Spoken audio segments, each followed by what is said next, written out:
Hello guys, আসসালামু আলাইকুম and welcome to ভূত আড্ডা। শুরু হয়ে গেল ভূত আড্ডার আরও একটি নতুন এপিসোড। বরাবরের মতোই সাথে আছে আমি ইমরান এইচ খান, আর আজকে আপনাদের জন্য নিয়ে এসেছি পরপর তিনটি ভয়ঙ্কর ঘটনা। প্রথমেই শুনতে পাবেন আমাদের অনুয়াপুর একটি ভয়েস ক্লিপ, যেখানে সে নিজ মুখে তার ভয়ঙ্কর ঘটনাটি আমাদের মাঝে শেয়ার করেছেন। এরপরে আপনারা শুনতে পাবেন শাহাদাত ভাইয়ের লেখা একটি ভয়ঙ্কর ঘটনা। সেই সাথে আছে আমাদের সবার প্রিয় নিলয় ভাইয়ের একটি ছোট ঘটনা। তো সব মিলে মনে হচ্ছে আজকের এপিসোডটায় আপনারা বেশ ভালো কিছু উপভোগ করতে যাচ্ছেন। তো মূল ঘটনায় যাওয়ার আগে আপনাদেরকে জানাতে চাই, আপনারাও যদি আমাদেরকে ঘটনা পাঠাতে চান, সেক্ষেত্রে কিন্তু আপনাদের কাছে দুইটি ওয়ে আছে। আপনারা আমাদেরকে সরাসরি হোয়াটসঅ্যাপে নক দিতে পারেন, আর হোয়াটসঅ্যাপ নাম্বারটি আমাদের ডেসক্রিপশন বক্সে অথবা কমেন্ট বক্সে প্রিন্ট আপ করা আছে। এছাড়াও আপনারা চাইলেই কিন্তু আমাদেরকে ইমেলের মাধ্যমেও ঘটনা পাঠাতে পারেন, আর ইমেল অ্যাড্রেসটি হচ্ছে bhutatda@gmail.com, bhootadda@gmail.com। তো আর কথা না বাড়িয়ে সরাসরি আমাদের প্রথম ঘটনা অর্থাৎ অনুয়াপুর ভয়েস ক্লিপটা শুনে আসি চলুন। আশা করি সবার ভালো লাগবে।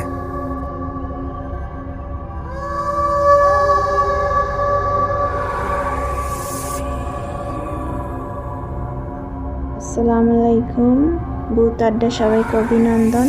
আমার হিস্টোরি শোনার জন্য সবাইকে ধন্যবাদ। কেউ হতাশ হবেন না আমার হিস্টোরি শুনে। আমি এখন যে হিস্টোরিটা বলবো সেটা সত্যি একটা ঘটনা। আমার বোনের মেয়ের হাজব্যান্ডের সাথে ঘটছে, তার নিজের সাথে ঘটছে। তো আমি বেশ কথা না বাড়িয়ে মূল ঘটনায় আর কি যাইতে চাই। আমার বোনের মেয়ের হাজব্যান্ডের নাম রাজীব আমাকে যেভাবে ঘটনাটা শেয়ার করছে আমার সাথে, আমি সেভাবেই বলি। রাজীব তার বন্ধুর বোনের বিয়ে গেছিল। তো ওরা বিয়েতে তো অনেক নাচ গান, অনেক অনুষ্ঠান হয়। তো ওগুলা মানে নাচ গান অনুষ্ঠান শেষ করতে করতে ওদের বাসা ফিরতে ফিরতে অনেক রাত হয়। তো ওরা 4 বন্ধু, মানে একই রাস্তা দিয়ে যাইতে হয় ওদের বাড়িতে। তো ওরা 4 বন্ধু একসাথে রওনা দিছে বাড়ির উদ্দেশ্যে আর কি। তো যখন ওরা বাড়ির উদ্দেশ্যে রওনা দেয় তখন রাত 3টা বাজে, আনুমানিক 3টা এরকম আর কি বাজে। তো ওদের বাড়িটা হচ্ছে টঙ্গিপাড়া আমতলি বাজার, ঠিক আছে। তো অনেক রাত্র হওয়ার কারণে মানে কোনো গাড়ি টাড়ি তেমন কোনো যানবাহন ছিল না। তো ওরা একটা মোটর সাইকেল নিয়ে 4 বন্ধু আসে। তো আসার পর ওদের ওই আমতলি বাজার ওইখানে নাকি একটা 4 রাস্তার মোড় আছে। তো ওখানে 2 বন্ধু ওই 4 রাস্তার মোড়ে নাইমা যায়, মানে ওদের বাড়িটা ওদিক থেকে যাইতে হয়, আরেকটা রাস্তা নিয়ে যেতে হয়। তো ওরা 2 বন্ধু চলে গেছে,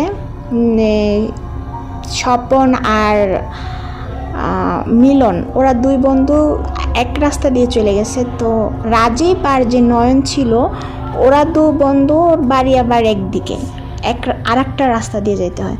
তো ওরা যখন রওনা দিল যাওয়া, তো সামনে ওদের বাড়ি যাইতে হলে নাকি কাঁচা রাস্তা আছে, ওই কাঁচা রাস্তা দিয়ে যেতে হয়। তো ওদের বাড়ি যাওয়ার রাস্তায় একটা দোকান আছে। তো ওই যে ঘটনাটা প্রথম ঘটে রাজীবের সাথে, সেটা একটা দোকানের সামনেই ঘটে, ঠিক আছে। তো ওই দোকানটার সামনে যখন ওরা যায়, তো হঠাৎ করে ওদের সামনে একটা বড় বাঁশ, মোটা একটা বড় বাঁশ ওদের সামনে এসে পড়ে। হ্যাঁ, মনে হইতেছিল যে কেউ হয়তো কাইটা ফালাইছে বা এরকম কিছু একটা। ওরা মনে করছে কোনো ঝড় না, তুফান না, কোনো কিছু না, হঠাৎ করে একটা বাঁশ কীভাবে সামনে পড়লো।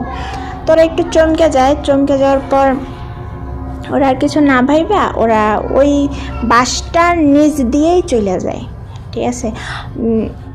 তো যখন সামনে আরও যায় তখন ওই নয়নের বাড়ির রাস্তা আসার পরে ওই রাজীব নয়ন নাইমে চলে যায়। রাজীব তখন একা রওনা দেয় ওদের বাড়ির উদ্দেশ্যে। তো ওদের বাড়ির উদ্দেশ্যে যখন রওনা দেয় রাজীব, তখন সামনে একটা বিল আছে, বিলের পাশ দিয়ে আর কি ওদের একটা কাঁচা রাস্তা আর কি, ছোট একটা রাস্তা যায়। তো ওই রাস্তা দিয়ে যখন যাইতেছিল তখন রাজীব হঠাৎ করে দেখে যে একটা মহিলা সাদা কাপড় পরা, চুলগুলা লম্বা লম্বা অনেক, একটা বাচ্চা কোলে নিয়ে মানে ঢুলাইতেছে। বাচ্চাটা অনেক কান্না করতেছে, মানে শান্ত করার জন্য ওরে খুব ঝুলাইতেছে। তো রাজীব বলতেছে, চিন্তা করতেছে যে এত রাত্রে এই মহিলা রাস্তায় এত মানে এইরকম খোলা মাঠে কি করে বাচ্চারে নিয়ে, ঠিক আছে। তো ও সামনের দিক আগাইতেছে, যত আগাইতেছে তত আওয়াজ, কান্নার আওয়াজটা আরও জোরে বেশি করে আসতেছে। তো ও যখন প্রায় সামনাসামনি যাবে তখন হঠাৎ করে দেখে যে ওই মহিলা আর ওই বাচ্চা কেউই নাই, উধাও। তো ও একটু ভয় পেয়ে যায়। তো ভয় পাওয়ার পর ও অনেক ছুরা কালাম পড়ার পর আস্তে আস্তে মানে সামনের দিক বাড়ির উদ্দেশ্যে আর কি আগাইতে থাকে। যখন ওর বাড়ির যে মেন রাস্তা ওইখানে একটা বড় তাল গাছ আছে। তো ওই তাল গাছের সামনাসামনি যখন যায় তখন দেখে বিশাল বড় একটা গরু, কালো, মানে এত উঁচা গরু, লম্বা গরু, জীবনে মানে এটা বাস্তব কোনো দিন হবে না। তো ও গরু মানে ওই গরুর নিচ দিয়ে অনেক মানুষ, আমাদের মতন মানুষ যাওয়া আসা করতে পারবে, এরকম উঁচা একটা গরু। তো গরুটা ওর দিকে তাইরে আসতেছে, হ্যাঁ, মানে দৌড়ে দৌড়ে আসতেছে ওর দিকে। তো যখন রাজীব দেখে যে গরুটা ওর দিকে আসতেছে তখন রাজীব অনেক ভয় পাইয়া যায়। তো ভয় পাইয়া ও আল্লাহ বইলা আর কি বেহুশ হয়ে যায়, ওইখানেই পড়ে যায়। তো যখন পড়ে যায় তখন ওই ও যেখানে পড়ে সে পাশে একটা বাড়ি ছিল। তো বাড়ি থেকে একটা পুরুষ মনে হয় সম্ভবত বাহিরে বের হয়েছিল প্রকৃতির ডাকে। তো যখন ওই পুরুষটা শুনে রাজীবের চিৎকার শুনে আর কি দৌড়ে যায় দেখে যে ওইখানে রাজীব পইরা আছে। তখন রাজীবকে ধইরা নিয়ে ওদের বাড়িতে নিয়ে যায়। বাড়িতে নিয়ে যাওয়ার পর পানি টানি দেওয়ার পর উষানে মানে হুশ আসে। হুশ আসার পর রাজীবকে জিজ্ঞেস করা হয় যে কি হয়েছে, কেন ওইখানে পইরা ছিল, আর এত রাত্রে ওখানে কেন পইরা ছিল। রাজীব কিছু বলতে পারে না, ওর অনেক জ্বর আসে, বমি করে, সেই রাত্রে অনেক বমি করে, জ্বর কিছুতেই কমতেছিল না। পরের দিন সকালবেলা এক কবিরাজকে ডাইকে আনার পর সে ঝাড় ফুঁক করে, পানি পড়া দেয়। তারপর দেওয়ার পরও সেদিনও ওর কিছু হয় নাই, মানে জ্বর বমি ওইটা কমতাছিল না। হ্যাঁ, পরে যখন দেখে যে না অনেক সিরিয়াস, কমতেছে না, পরে ওই দিনটা যায়। পরের দিন আবার সেই কবিরাজকে ডাকার পর কবিরাজ এসে দেখে যে না এটা একটা সিরিয়াস অবস্থা, সেই ওরে কিছু একটা আসর করতেছে। পরে কবিরাজে একটা গোলবৃত্ত আঁকে, গোলবৃত্ত আঁকার পর সেখানে ওরে বসানোর পর ওর উপরে জিন হাজির করে।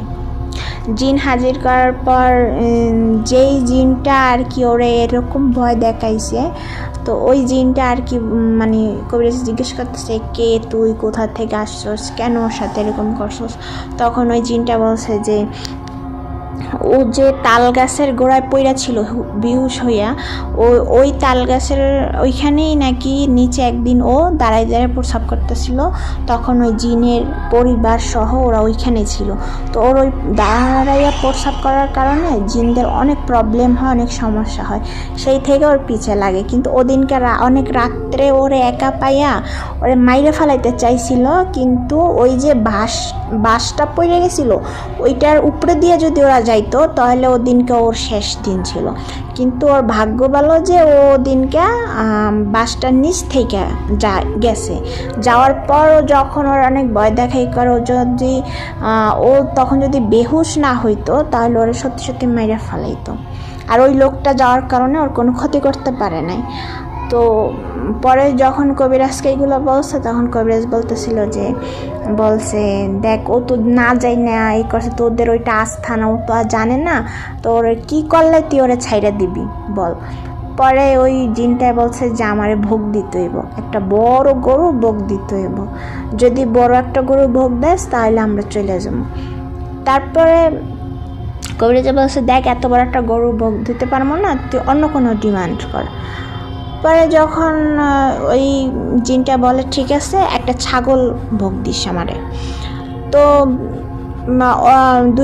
3 দিনের টাইম দেয়। 3 দিনের টাইম দেওয়ার পর ওই ছাগল মানে অ্যারেঞ্জ করার পর দেখা যায় যে অতদিন মানে ওই 3 দিন ওর হালাত খুব খারাপ করে ফেলায়, মানে ওরে খুব এতটাই করছে, ভর করছে যে ও মানুষের সাথে গালাগালি করতো, কাউরে দেখতে পারতো না, একটা রুমের ভিতর বন্ধ হয়ে থাকতো, ঠিক আছে, কার সাথে কথা বলতো না, আর কি কীরকম চোখ লাল ছিল, মানে খুব অদ্ভুত রকমের ছিল। ওই 3 দিন ওর হালাত খুব খারাপ ছিল, মানে ওর অবস্থা খুবই খারাপ করে দিছিল ওই জিনটায়। তারপর যখন ভোগ দেওয়ার পর ওই জিনটা চলে যায়। তবে যাওয়ার আগে ওই জিনটা বইলা যায় ওরে যে ও যেন আর কোনো দিন ওই তাল গাছের গোড়ায় না আসে, আর যদি কোনো দিন ওরে অনেক রাত্রে ওইখানে পায় তাহলে ওই দিন ওরে ছাড়বে না, মেরে ফেলাবে, ঠিক আছে। তো ওই জিনটা যাওয়ার সময় একটা গাছের ডাল ভেঙে দিয়ে যায়। তারপর মানে ওই কবিরাজে ওরে পানি পড়া, তাবিজ ইত্যাদি অনেক কিছু দিছে, আর 41 দিন ওই তাল গাছের নিচে যাইতে না করছে। আর সেই থেকে রাজীব আর কখনোই ওই তাল গাছ তো দূরে থাক, মানে অনেক রাত্র করে কোথাও থাকতো না, মানে সেই থেকে ওর খুব ভয় হয়েছে। এই ছিল আমার ঘটনা। আমি যদি ভালো লাগে তাহলে আমি আরও অনেক ঘটনা শেয়ার করব ইনশাল্লাহ। আপনারা সবাই ভালো থাকবেন, সুস্থ থাকবেন, আর আমাদের ভূত আড্ডায় সবাইকে স্বাগতম।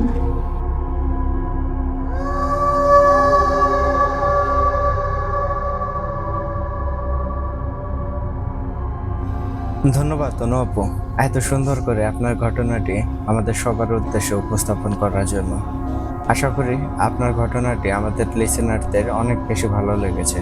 তো আপু আর দেরি না করে আপনি পরবর্তী ঘটনাটি আমাদেরকে পাঠিয়ে দিন, আপনার কিন্তু আরো ঘটনা চাই।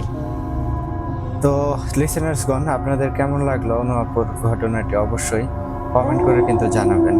আর কথা বাড়াবো না, সরাসরি এবার চলে যাব আমাদের দ্বিতীয় ঘটনা, অর্থাৎ শাহাদাত ভাইয়ের লেখা ভয়ঙ্কর একটি ঘটনা।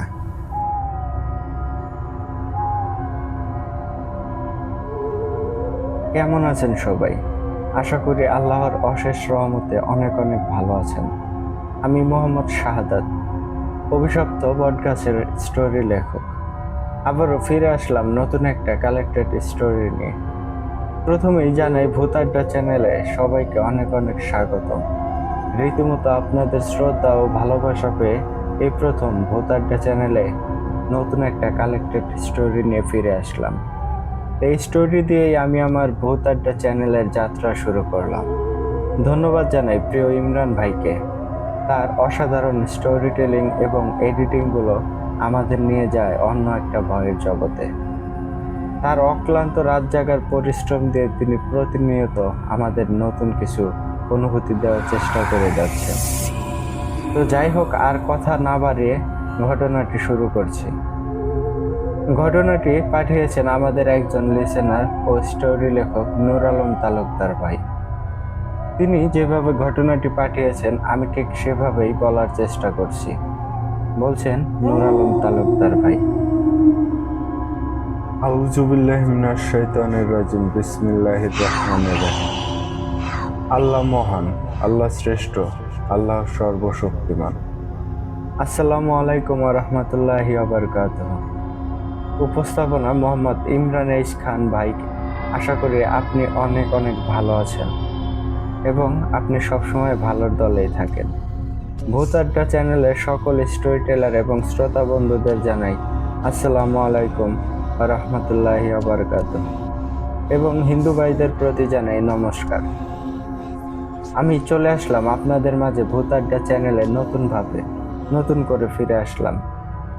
আমার পরিচয়টা দিয়ে নেই। আমার নাম মোহাম্মদ নূর আলম তালুকদার, জেলা মাদারীপুর, থানা রাজৈর, পোস্ট অফিস KS মাদ্রাসা, গ্রাম দামের চর বাজার, বাড়ি তালুকদার বাড়ি।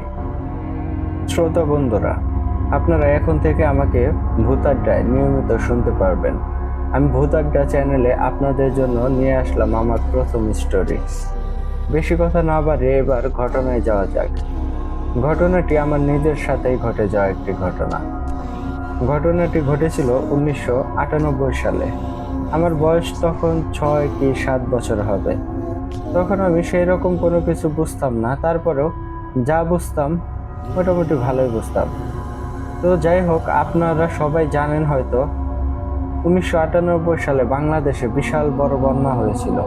সেই বন্যায় অনেক অনেক মানুষ জীবন, ধন সম্পদ, ব্যাপক ক্ষয়ক্ষতি হয়েছিল। সেই সময়ের কথা আপনারা হয়তো ইতিমধ্যে কম বেশি সবাই জানেন। সেই বন্যায় আমাদের বাড়ির চারদিক প্রায় এক প্রকার ডুবেই গিয়েছিল, যার কারণে আমাদের বাড়িতে থাকা সম্ভব হচ্ছিল না। তাই আমরা দেরি না করে আমাদের বাড়ি থেকে সবাই আমার মামার বাড়ি যশোরে চলে আসি। তখনও যশোরের অনেক জায়গাতেই বন্যা হয়নি, তাই আমরা আমাদের বাড়ি রেখে সেখানে চলে যাই।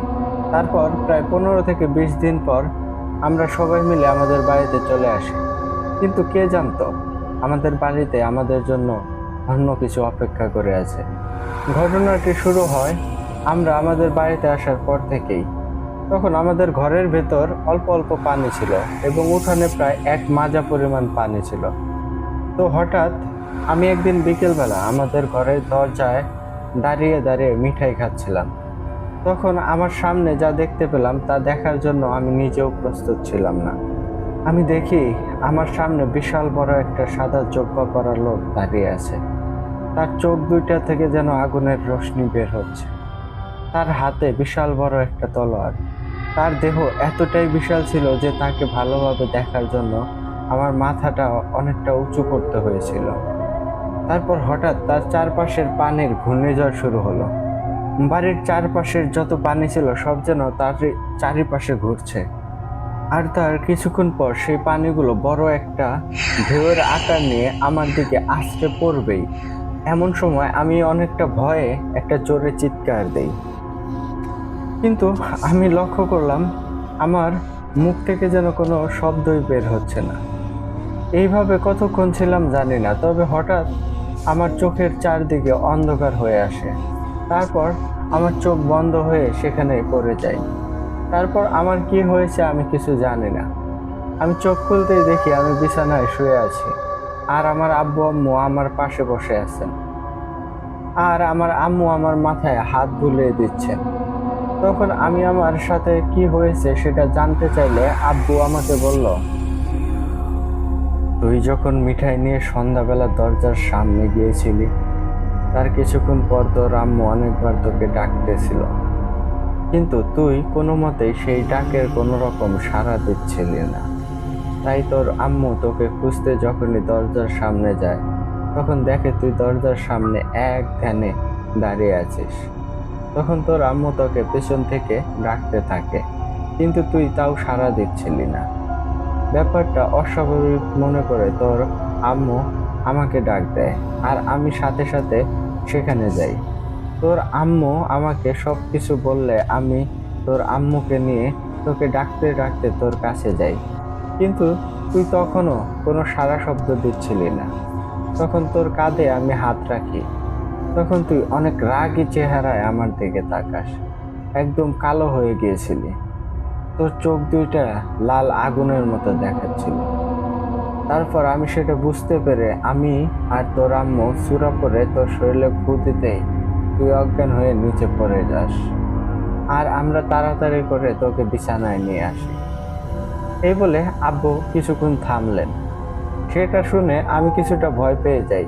তারপর আম্মু আমাকে সূরা পরে শরীর বন্ধ করে দেয়। তারপর রাতের খাবার খেয়ে কিছুক্ষণ শুয়ে থেকে পরে একটা সময় ঘুমিয়ে পড়ি। তারপর হঠাৎ আমি একটা স্বপ্ন দেখি, আর সেই স্বপ্নে একটা কালো ছায়াকে দেখতে পাই। আমার সামনে অনেক অনেক কালো ছায়া আমাকে ঘিরে ধরেছে। তারপর একটা রশির মতো কিছু একটা দিয়ে আমাকে টানছে। আমি বারবার সেই রশি থেকে নিজেকে মুক্ত করার চেষ্টা করছিলাম, কিন্তু কোনো মতেই সেই রশি থেকে আমি আমার নিজেকে মুক্ত করতে পারছিলাম না। তারপর সেই ছায়াগুলোর মধ্যে থেকে একটা ছায়া তার লম্বা লম্বা হাত দিয়ে আমার দিকে এগিয়ে আসতে থাকে। সেটা দেখে আমি ভয় পেয়ে যাই। তারপর আমি একটা চিৎকার দিয়ে উঠি। আমার চিৎকার শুনে সাথে সাথেই পাশের রুম থেকে আমার আব্বু আম্মু আমার কাছে চলে আসে। ভয়ে যেন আমার সারা শরীর ঘেমে গিয়েছিল। তারপর আব্বু আম্মু আমাকে জিজ্ঞেস করে কি হয়েছে। তারপর আমি স্বপ্নে ঘটে যাওয়া সকল কিছু তাদেরকে খুলে বলি। তারপর আব্বু বলে উঠল, এটা একটা খারাপ স্বপ্ন ছিল। তুই বাম পাশে 2বার থুতু দিয়ে ঘুমিয়ে পড়, আর অবশ্যই শরীর বন্ধ করে ঘুমাবে। এই বলে আব্বু কিছু একটা পরে আমার শরীরে ফু দিয়ে চলে যান। তারপর সেই রাতে তেমন কিছুই হয়নি। তারপর থেকে আমি মাঝে মাঝে আমার আশেপাশে কারো উপস্থিতি অনুভব করতে শুরু করি। আমার মনে হয় কেউ আমাকে দেখছে। আমি অনেকটা ইতস্তত অনুভব করি, আর মাঝে মাঝে আমার রুমে হঠাৎ করে কোথাও তাকালে আমি কিছু কালো ছায়া দেখতে পাই। তারপর যখন আবার তাকাই তখন সবকিছুই যেন স্বাভাবিক দেখি। আমি যখনই সেই ছায়াগুলো হঠাৎ করে দেখতাম তখনই ভয়ে আমি একটা চিৎকার দিতাম। আমার চিৎকার শুনে আব্বু আম্মু আমার কাছে এসে আমার শরীর বন্ধ করে দিয়ে চলে যেত। তারপর থেকে আমি প্রতিদিনই ঘুমের মধ্যে আজে বাজে স্বপ্ন দেখে চিৎকার দিয়ে ঘুম থেকে উঠে যেতাম। এভাবে বেশ কিছুদিন চলার পর আব্বু আমার সমস্যাটা বুঝতে পারে। তারপর তিনি একদিন রাতে নারায়ণ তান্ত্রিককে আমাদের বাড়িতে নিয়ে আসেন। সেই তান্ত্রিক আমার দুঃসম্পর্কের দাদা হন। তারপর সেই নারায়ণ তান্ত্রিক আমার বাড়িতে এসে তিনি আমাকে সুন্দর করে তার কাছে যাওয়ার জন্য ডাকেন। আমি চলে গেলাম তার কাছে। তখন তিনি আমার মাথায় হাত বুলাতে বুলাতে জিজ্ঞেস করলেন, দাদু ভাই, তুমি সেই দিন সন্ধ্যায় কি দেখেছিলে, আর তুমি কি দেখে চিৎকার দাও আমাকে বলো তো। আমি সেই জিনিসগুলোকে বলবো যাতে তোমাকে আর ভয় না দেখায়। এইভাবে অনেক শান্ত গলায় আমাকে জিজ্ঞেস করলো। তারপর আমি ওনাকে সেই দিন সন্ধ্যায় আর আমি কি দেখে চিৎকার দিতাম সবকিছু খুলে বললাম। তারপর তিনি আমাকে তার সামনে বসিয়ে আমার চারপাশে একটা বৃত্ত এঁকে দিয়ে বলল, দাদু ভাই, এই বৃত্ততে বসে থাকো, আমি আছি তোমার সাথে। আমি থাকতে তোমার কেউ কিছু করতে পারবে না, তুমি ভয় পেও না। এই বলে নারায়ণ তান্ত্রিক মানে দাদা চোখ বন্ধ করে বিড়বিড় করে কি যেন করতে শুরু করলো। তার কিছুক্ষণ পর তিনি আমার দিকে একটা ফু দিতেই আমার চারপাশ যেন অন্ধকার হয়ে আসে। তার কিছুক্ষণ পর আমি সেই বৃত্তের ভিতরে অজ্ঞান হয়ে যাই। অজ্ঞান হওয়ার পর আমার সাথে কি কি ঘটেছিল জানতে চাইলে আম্মু আমাকে যা বললেন সেটা শুনে আমি অনেকটা হতভম্ব হয়ে যাই। কেননা আম্মু আমাকে যেভাবে বলেছিলেন আমি ঠিক সেইভাবে বলার চেষ্টা করছি। বলছেন আমার আম্মু, তোর দাদু যখন তোকে বৃত্তে বসিয়ে দিয়ে টুকাইয়া শুরু করলো তখন হঠাৎ তোর চারপাশে অনেক বৃষ্টি বাতাসের আওয়াজ আমাদের কানে ভেসে আসতে লাগলো। আমাদের বাড়ির চালে ও দরজাতে হাজার হাজার ঢিল যেন কেউ বাইরে থেকে মারতে শুরু করলো। তারপর হঠাৎ চারপাশের লাইট বন্ধ হয়ে যায়। সেটা দেখে আমি আর তোর বাবা একজন আরেকজনকে ধরি। তারপর হঠাৎ একটা ভারী ও মোটা কণ্ঠ বলে উঠল, আসসালামু আলাইকুম। তখন দাদা বলল, ওয়ালাইকুম আসসালাম। কে তুই, আর কেনই বা এই জায়গায় এসেছিস? তখন জিনটি বলল, আমি কে সেটা তুই চিনবি না, আর আমি কোনো কারণ ছাড়া এখানে আসি নাই। আমার এখানে আসার একটা কারণ আছে বটে। তখন দাদা বলল, তুই যেই হস না কেন, তুই কেন এসেছিস আর কি করলে তুই এখান থেকে চলে যাবি? এটা বলার সাথে সাথে হঠাৎ বাইরে থেকে অনেক অনেক ভয়ঙ্কর শব্দ আমাদের কানে আসতে শুরু করে। তারপর হঠাৎ বাইরে অনেক ধস্তাধস্তির শব্দ শুরু হয়। সেটা শুনে আমি আর তোর আব্বু জানালা দিয়ে বাইরে উঁকি মারতেই যা দেখতে পাই সেটা দেখে তো আমাদের অজ্ঞান হবার অবস্থা সৃষ্টি হয়। আমরা বাইরে উঁকি মেরে দেখি বাইরে একটা লম্বা দানব দাঁড়িয়ে আছে। তার শরীর থেকে যেন আগুনের লাভা গড়িয়ে গড়িয়ে পড়তেছে। তার সামনে অনেক লম্বা লম্বা ছায়া, হাতে লম্বা লম্বা দায়ের মতো কিছু একটা নিয়ে দাঁড়িয়ে আছে। তারপর সেই লম্বা দানবটি বলে উঠল, তোদের আরেকবার সুযোগ দিচ্ছি, তোরা এখান থেকে চলে যা, না হয় তোদেরকে আমার হাত থেকে কেউ বাঁচাতে পারবে না। তখন সেই ছায়াগুলো বলে উঠল, তুই একজন জিন হয়ে আমাদের মতো এতগুলো ভয়ঙ্কর পিশাচদের হুমকি দিচ্ছিস? তুই জানিস আমরা সংখ্যায় কত? তুই আমাদের সবার সাথে যুদ্ধ করে কোনোদিনও পারবি না। ভালোই ভালোই বলতেছি, এখান থেকে চলে যা। আমাদের কাজ আমাদেরকে করতে দে, তা না হলে কিন্তু এর পরিণাম ভালো হবে না। এই বলে পিশাচগুলো হাসতে শুরু করলো। সেটা শুনে সেই লম্বা জিনটি বলে উঠল, তোরা এত সাধারণ পিশাচ হয়ে আমাকে হুমকি দিচ্ছিস, আর তোরা কিনা এই ছেলেকে নিয়ে যাবি? আমি থাকতে কখনোই না। ভেবেছিলাম তোদের মতো সাধারণ পিশাচদের না মেরে ছেড়ে দেব, কেননা তোদের মেরে আমি আমার হাত নষ্ট করতে চাই না। কিন্তু তোরা নিজেরাই নিজেদের বিপদ ডেকে আনলি। এটা বলার সাথে সাথে সেই পিশাচগুলো রাগে অনেকটা ক্ষিপ্ত হয়ে সবাই মিলে সেই জিনটির ওপর হামলা করে বসে। তখন তাদের মধ্যে তুমুল মারামারি সৃষ্টি হয়। তাদের মারামারিতে যেন চারিপাশে ঘূর্ণিঝড় সৃষ্টি হয়। উঠানের সকল পানি যেন শূন্যে উঠে যায়। এত এত বাতাস হচ্ছিল যে এখনই মনে হয় আমরা সবাই সেই বাতাসে একদম শূন্যে উড়ে যাব। সেই সব জিনিস দেখে আমরা যেন আর নিতে পারছিলাম না। তারপর হঠাৎ আমাদের চারপাশের পরিবেশটা একদম শান্ত হয়ে যায়। চারপাশের পরিবেশ যেন ঠিক আগের মতোই হয়ে যায়। তারপর হঠাৎ বাইরে থেকে একটা আলোক রশ্মি বাড়িতে ঢুকে পড়ে। সেই আলোক রশ্মি এতটাই তীব্র ছিল যে সেই আলোক রশ্মির দিকে আমরা তাকাতেই পারছিলাম না। তারপর সেই আলোক রশ্মি বন্ধ হয়ে যায়। হঠাৎ রুমের সকল লাইট আবারও অন হয়ে যায়। তখন দাদু বলে উঠল, আপনি কে? আর আপনি এখানে এই বাচ্চাকে কষ্ট দিচ্ছেন কেন? আর আপনি কেন এখানে এসেছেন? তখন তোর ভেতরে থাকা সেই জিনটি বলে উঠল, আমি একজন জিন। আমি এসেছি তাদের রক্ষা করতে। এই ঘরে দুইটা বাচ্চা আছে। এই বাচ্চাদের ক্ষতি করার জন্য একদল পিশাচ তাদের পিছনে লেগেছে।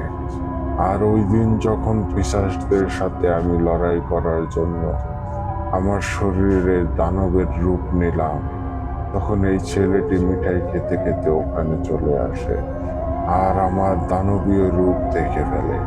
তারপর সেই পিশাচগুলো তার দিকে নজর দিয়ে পানির ঢেউয়ের মতো করে তার উপর আঘাত হানতেই আমি তাকে বাঁচিয়ে নেই। কিন্তু কয়েকদিন আমি একটা গুরুত্বপূর্ণ কাজে জিন রাজ্যে থাকায় সেই পিশাচগুলো বিভিন্নভাবে এই ছেলেকে নিয়ে যাওয়ার চেষ্টা করে। তাকে প্রত্যেক দিন স্বপ্নে তাকে ভয় দেখিয়ে নিয়ে যাওয়ার চেষ্টা করে, কিন্তু আমার রেখে যাওয়া কিছু জিনের কারণে তা পারে না। তারপর সেই পিশাচ জিনগুলো একসাথে হয়ে আমার অনুসারী জিনদের মেরে ফেলে, আর ছেলেটিকে নিয়ে যেতেই আমি চলে আসি। তারপর তাদের মেরে আমি এখানে আসি, কিন্তু এখনো তাদের অনেক অনুসারী পিশাচ জিন আছে। তারা আসবে তাদের নিয়ে যেতে। আমি তাদের রক্ষা করব। এখন আর কিছু তোর বলার আছে? তখন দাদা বলল, না না, আপনি একজন ফরেস্টগার, ভালো চিন। আপনি যা ভালো মনে করেন তাই করেন। আর আপনার যদি কোনো সাহায্য লাগে আমাকে বলতে পারেন। তখন সেই জিনটি বলল, না, সেই পিশাচগুলোর সাথে আমি একাই পারবো। আর তুই তাদের বলে দিস তারা যেন 5 ওয়াক্ত নামাজ পড়তে আল্লাহর জিকির করে, ইবাদত করে। তাইলেই আমি সারা জীবন তাদের সাথে থাকবো, তাদের পাহারা দেব, তাদের কোনো ক্ষতি হতে দেব না ইনশাল্লাহ। তখন দাদা বলল, আচ্ছা ঠিক আছে, আপনি যেভাবে বলেছেন তারা ঠিক সেভাবেই পালন করবে। তারপর তুই মাটিতে পড়ে যাস। তারপর তোর হাতে 2টা তাবিজ বেঁধে দিয়ে তোর দাদা চলে যান। এখন আর তোর কোনো সমস্যা হবে না। এই বলে আম্মু তার কথা শেষ করেন। এরপর থেকে আর কোনো সমস্যা হয়নি। আর ঘটনাটি এখানেই শেষ। আমি জানি ঘটনা লেখার মধ্যে আমার অনেক অনেক জায়গায় ভুল হয়েছে। প্রিয় শাহাদাত ভাই, ছোট ভাই, তুমি একটু কষ্ট করে লেখাটি সংশোধন করে ভূত আড্ডায় পাঠিয়ে দিও। অনেক আশা নিয়ে তোমার কাছে ঘটনাটি পাঠিয়ে দিলাম। ইনশাআল্লাহ সামনে আরো ভয়ঙ্কর ঘটনা নিয়ে আসব। সবাই ভালো থাকবেন, সুস্থ থাকবেন। ভূত আড্ডা দীর্ঘজীবী হোক। আল্লাহ হাফেজ। এই বলে নূর আলম তালুকদার তার ঘটনা শেষ করেন। প্রিয় লিসেনার্সগণ, কেমন হয়েছে আজকের স্টোরিটা? ভুল ত্রুটিগুলো ক্ষমার দৃষ্টিতে দেখবেন এবং লাইক, কমেন্ট এবং শেয়ার করে ঘটনাটি সবার কাছে পৌঁছে দেবেন। আপনাদের জন্য আরও ডার্ক ডার্ক স্টোরি অপেক্ষায় আছে। আপনারা হয়তো আমাদের অনেক ডার্ক স্টোরি অন্য কোনো এক প্ল্যাটফর্মে শুনে থাকবেন, কিন্তু আর সেই প্ল্যাটফর্মে আমরা কোনো স্টোরি পাঠাবো না বা আমাদের স্টোরি শুনতে পারবেন না। আমি নিয়মিত চেষ্টা করব ভূত আড্ডায় আমার লেখা সব ডার্ক স্টোরিগুলো আপনাদের মাঝে নিয়ে আসতে। ধন্যবাদ জানাই নূর আলম তালুকদার ভাইকে, তিনি এই ঘটনাটা আমার কাছে পাঠানোর জন্য। আরও অনেক অনেক ভালোবাসা জানাই আমার প্রিয় মহারানীকে। তিনি ভূত আড্ডা চ্যানেলে আমাকে হাত ধরে নিয়ে এসেছেন। উনি ভূত আড্ডা চ্যানেলকে অনেক সাপোর্ট করেন বলেই আমাকে ভূত আড্ডা চ্যানেলে স্টোরি দিতে বলেছেন। ইনশাল্লাহ এখন থেকে আমি প্রত্যেক উইকে আপনাদের মাঝে অনেক ডার্ক ও রহস্যময় স্টোরি নিয়ে আসব। আপনারা অবশ্যই কমেন্ট করে জানাবেন আপনারা কীরকম ঘটনা শুনতে পছন্দ করেন বা ভালোবাসেন। আমি চেষ্টা করব সেই রকম ঘটনাগুলো লিখে পাঠিয়ে দিতে। সেই সময়ের মধ্যে সবাই ভালো থাকবেন, সুস্থ থাকবেন, নিজের প্রতি যত্নশীল হবেন। আমি মোহাম্মদ শাহাদাত।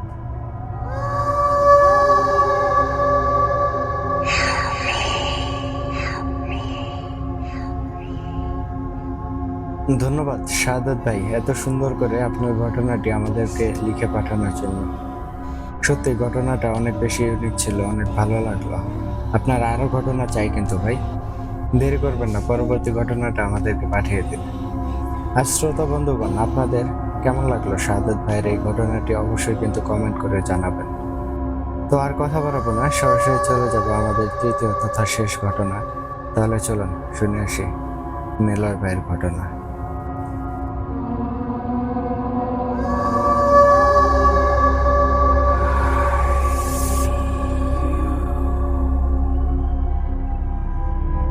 আসসালামু আলাইকুম প্রিয় লিসেনার্সগণ, আশা করি সবাই ভালো আছেন। আমি নিলয় আহমেদ স্বপন বলছি সৌদি আরব থেকে। আজকের যে ঘটনাটি বলবো, এই ঘটনাটি আমার দাদার কাছ থেকে নেয়া।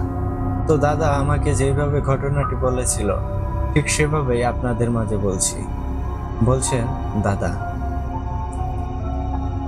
নাতি ভাই, এই ঘটনাটি আমি শুনেছিলাম হালিম নামের একজন লোকের কাছ থেকে। সে আমাদের ধান কাটার জন্য এসেছিল। তো একদিন গল্প করতে করতে গল্পের এক পর্যায়ে হালিম মিয়া তার ভাইয়ের একটা ঘটনা বলতে শুরু করলো। তো হালিম মিয়া বলতে লাগলো, আমার ভাই এমন একটা লোক যে কিনা অন্য মানুষের কাজ করতেই চাইতো না। বলতে পারেন একরোখা একটা মানুষ। তার শুধু কাজ একটাই ছিল, সে রাতের বেলায় নৌকা আর জাল নিয়ে যাবে মাছ ধরতে। সবাই জানে আমার ভাই বেশি রাত করে বাড়ি ফিরে না, মোটামুটি রাত 8টার মধ্যেই বাড়িতে চলে আসতো। তো এরকম একদিন সে মাছ ধরতে যায়, কিন্তু সেই রাতে আমার ভাই বাড়ি ফিরে আসে না। রাত 3টার বেশি হয়ে যাচ্ছে, কিন্তু আমার ভাই বাড়িতে আসার কোনো নামগন্ধও নেই। এই জন্য বাড়ির সবাই চিন্তায় পড়ে গেল। আমার ভাই না আসার কারণে আমি চলে গেলাম নদীর দিকে তাকে খুঁজতে, কিন্তু কোথাও আমার ভাইকে খুঁজে পেলাম না। বাড়ির সবাই তো রীতিমতো কান্নাকাটি শুরু করে দিয়েছে। যে ছেলে রাত 8টার ভেতর বাড়ি ফিরে আসে, আজ সে রাত 3টা পার হয়ে যাচ্ছে কিন্তু বাড়িতে ফিরতেছে না। এই কথা চিন্তা করতে করতে শুনতে পেলাম কে জানি চিৎকার করতে করতে এদিকেই আসছে। একটু সামনে এগিয়ে যেতেই দেখি আমার ভাই চিৎকার করতে করতে বাড়ির দিকে ছুটে আসছে। তখন আমিও তার দিকে এগিয়ে যাই, আর আমি তখন দেখতে পাই আমার ভাইয়ের সারা শরীরে কাদা মাখা, আর তার পিঠ থেকে রক্ত ঝরছে। তখন আমি কিছু না বলে দ্রুত তাকে ধরে বাড়িতে নিয়ে আসি, আর আমি নিজেই আমার ভাইকে গোসল করিয়ে দিই। গোসল করানোর সময় দেখতে পেলাম ওর পিঠে অনেক আঁচড়ের দাগ। মনে হচ্ছে কেউ যেন খামচিয়ে খামচিয়ে ওর চামড়া তুলে ফেলতে চেষ্টা করেছিল। এমন দেখে তাড়াতাড়ি করে গোসল শেষ করে আমার ভাইকে রুমে নিয়ে গেলাম। তারপর আমার ভাইকে জিজ্ঞেস করলাম, কিরে ভাই, তোর কি হয়েছে? তুই এরকম কাঁপছিস কেন? কখনো তো তুই এত রাত করে বাড়ি ফিরিস না। তো আজ কি হয়েছিল তোর সাথে? আমাকে একটু খুলে বলতো। তখন আমার ভাই বলতে লাগলো, আমি মাছ ধরে আসার সময় দেখতে পাই আবুল কাকা নদীর ধারে কি যেন করছে, আর অন্ধকার থাকায় আমি তেমন কিছু বুঝতে পারছিলাম না আসলে সে ঠিক কি করছে। সেই জন্য আমি আবুল কাকাকে ডেকে বলি, কাকা, ওইখানে কি করছো? তখন আবুল কাকা কিছুই বলে না। উত্তর না পেয়ে আমি কাকার কাছে চলে গেলাম। তার কাছে যাওয়া মাত্রই দেখলাম আবুল কাকা কাঁচা মাছ চিবিয়ে চিবিয়ে খাচ্ছে। তখন আমি বলি, আবুল কাকা, কি করছো তুমি? কাঁচা মাছ খাচ্ছ কেন? তখন আবুল কাকা রাগী দৃষ্টিতে আমার দিকে তাকায় আর ভয়ঙ্কর কণ্ঠে আমাকে বলে, তুই আমাকে বিরক্ত করছিস, দেখ আজ তোর আমি কি করি। আবুল কাকার এমন ভয়ঙ্কর কণ্ঠ শুনে আমার যেন ভয়ে জান যায় যায় অবস্থা। আর আমি তখন বাড়ির দিকে একটা দৌড় লাগালাম। দৌড়াতে দৌড়াতে একটা সময় দেখলাম এটা তো আমার বাড়ির রাস্তা না, এটা কোন জায়গা? ভালো করে লক্ষ্য করে দেখার চেষ্টা করলাম। তখন দেখতে পেলাম এটা তো একটা হিন্দুদের শ্মশানের রাস্তা, কিন্তু আমি এখানে আসলাম কিভাবে? এই কথা চিন্তা করতে করতে দেখি কিছু মানুষ মন্ত্র পাঠ করতে করতে একটা লাশ শ্মশানে নিয়ে আসছে। এটা দেখে পিছনে ঘুরে দেখি একটা কালো অবয়ব, চোখ থেকে যেন আগুন বের হচ্ছে। এই দৃশ্য দেখে আমি আবার দৌড়াতে লাগলাম। কোথা দিয়ে দৌড়াচ্ছি জানি না, উদ্দেশ্য একটাই, আমাকে বাঁচতে হবে। দৌড়াতে দৌড়াতে কিসের সাথে জানি মাথায় আঘাত পাই, আর তখন আমি অজ্ঞান হয়ে যাই। ঠিক কত সময় আমি অজ্ঞান ছিলাম জানি না। জ্ঞান ফিরে পাওয়ার পর যখন চোখ খুললাম দেখলাম সেই শ্মশান ঘাটে আমাকে চিৎ করে শুইয়ে রেখেছে, আর আমার চারপাশে সাদা সাদা কিছু অবয়ব ঘুরতেছে, আর ওরা কি জানি বলছে। আর আমি তখন ভেবেছি হয়তো আমি মরেই যাব, কিন্তু বুকে সাহস নিয়ে আমি মনে মনে আয়াতুল কুরসি পড়তে লাগলাম। তারপর নিজের সমস্ত শক্তি দিয়ে এক লাফ দিয়ে চিৎ থেকে উঠে দাঁড়াই আর দৌড় দেওয়ার চেষ্টা করি। তখনই সাদা অবয়বগুলো আমার উপর ঝাঁপিয়ে পড়লো। মনে হচ্ছে তারা আমার চামড়া তুলে ফেলবে। তখন আমি আল্লাহু আকবার বলে চিৎকার করে শরীর ঝাড়া দিলাম। তখন ওই সাদা অবয়বগুলো কোথায় যেন উধাও হয়ে যায়। আমি তখন কোনো কিছু না ভেবে আল্লাহর নাম নিয়ে সাথে সাথে আবার দৌড়াতে লাগলাম। আর দৌড়াতে দৌড়াতে আমি বাড়ির রাস্তা খুঁজে পাই, আর এক পর্যায়ে দেখি তুইও আমার দিকে এগিয়ে আসতেছিস। তখন আমি এইসব কথা আমার ভাইয়ের মুখ থেকে শোনার পর নিজেও খুব ভয় পেয়ে গেলাম, আর ওকে বললাম, কাল তোকে আমাদের মসজিদের ইমাম সাহেবের কাছে নিয়ে যাব। আমাদের মসজিদের ইমাম সাহেব জিন বা প্যারানর্মাল জিনিসের চিকিৎসা করে থাকে। সকাল হওয়ার সাথে সাথে মসজিদের ইমাম সাহেবের কাছে আমার ভাইটিকে নিয়ে গেলাম। সব ঘটনা শোনার পর ইমাম সাহেব জানায় কিছু খারাপ হিন্দু ধর্মের জিন আমার ভাইয়ের উপর আক্রমণ করেছিল। আয়াতুল কুরসি পাঠ করায় সেই জিনগুলো কোনো ক্ষতি করতে পারেনি। তারপর ইমাম সাহেব কিছু দোয়া আর আমল শিখিয়ে দেয়, আর 5 ওয়াক্ত নামাজ আদায় করতে বলে, আর উনি যাতে 42 দিন বাড়ি থেকে কোথাও না বের হয় এমনটাও বলে দেয়। তারপর ইমাম সাহেব কিছু পানি পড়া দেয়। এরপর আমার ভাই ধীরে ধীরে সুস্থ হয়ে যায়। এরপর থেকে আমার ভাই আর রাতে কখনো মাছ ধরতে যায়নি। এই বলে হালিম মিয়া আমার দাদার কাছে ঘটনাটি শেষ করেছিল। তো ইমরান ভাই, এই ছিল আজকের একটি ছোট্ট ঘটনা। আশা করি সবার কাছে ঘটনাটি ভালো লেগেছে। তো ভালো লাগলে অবশ্যই কমেন্ট করে জানাবেন। আপনাদের কমেন্টের অপেক্ষায় রইলাম। সবাই ভূত আড্ডার সাথে থাকবেন। সবাই ভালো থাকবেন। আসসালামু আলাইকুম। আমি নিলয় ফ্রম সৌদি আরব।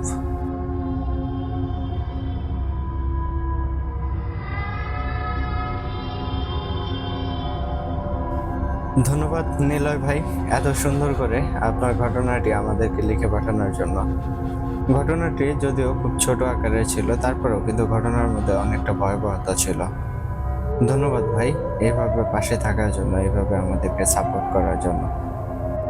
বন্ধুগণ, নিলয় ভাইয়ের ঘটনাটি আপনাদের কেমন লাগলো অবশ্যই কিন্তু কমেন্ট করে জানাবেন। আর আপনারা যদি আমাদেরকে ঘটনা পাঠাতে চান, সেই ক্ষেত্রে কিন্তু আপনাদের কাছে দুটি ওয়ে আছে।